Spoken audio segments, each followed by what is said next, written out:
Сәлем достар, менің каналыма қош келіпсіздер. Сіздер мен Наргиза. Мен бүгін сіздерге езілмейдіған, дәмді болып шығадыған кеспен көже жасау жолымен бөлісемін. Видеоның соңына дейін күзетіп, менімен бірге болыңыздар.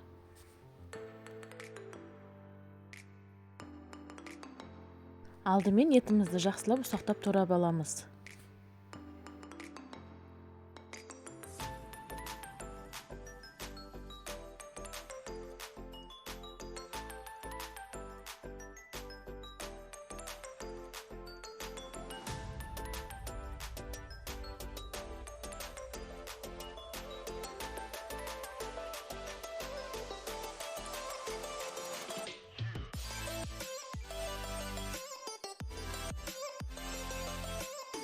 Сосын қызып тұрған қазанымызға майымызды құйып дайындап аламыз да пияздарымызды тураға түсеміз.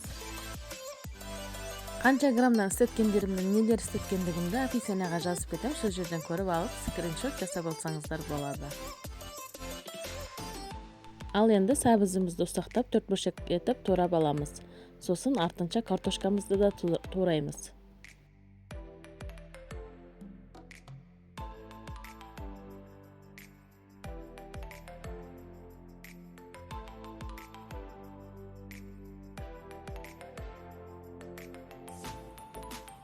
Ал енді қызып тұрған майымызға етімізді салып, біраз қауырып аламыз 5 минуттай.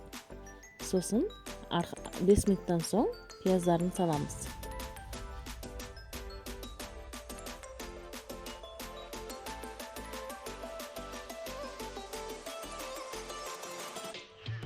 Пиязымызды қызарғанша 5 минут көлемінде қуырдым. Ал енді сабызымызды, картоптарымызды салып, тағы да қуырамыз.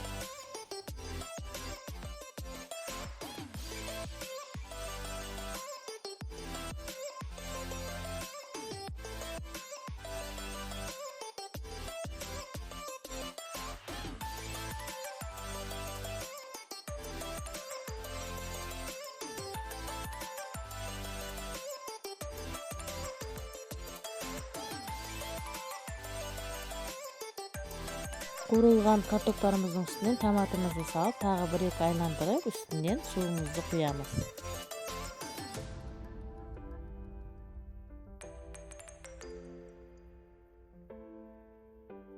Қазанымызға керегінше суымызды құямыз да, қақпағын жауып, қайнатуға қоямыз.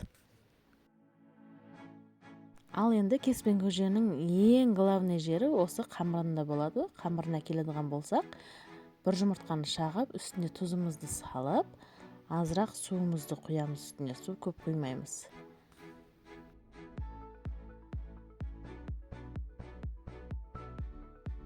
Су мен жұмыртқамызды жақсылап бір-біріне араластырып аламыз да, тұзымыз езілгеннен соң, үстіне ұнымызды салып, қаттылау қылып қамыр қарамыз.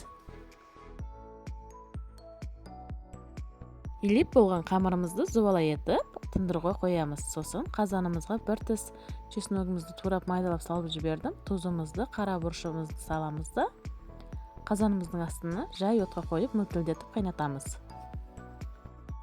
Енді зуалай қойған тынып тұрған қамырымызға онды себе отырып, қамырымызды әдемілеп үлкен көлемде жайып аламыз.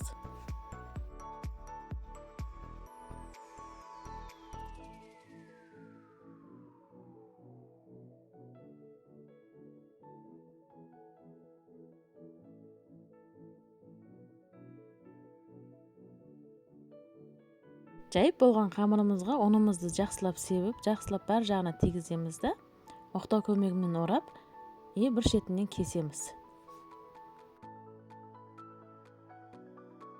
Кесілген қамырымызды бір-біріне тартып, 2 бүктеміз. Сосын оны ортасынан тағы да 2-ге бөлеміз. Турауға ыңғайлы болу үшін 2-ге бөліп аламыз. Кескен қамырымыздың бір бөлігіні тақтайымыздың үстіне қойып, әдемілеп ұсақтап кесуді бастаймыз. Видеода көріп тұрғаныңыздай, бір текс етіп кессеңіздер, кеспелеріңіз әдемі болып шығады.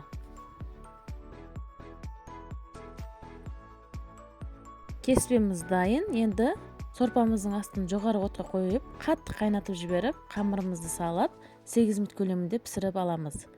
Ас болсын, сізде жасап, семьяңыздағыларды қуантыңыздар.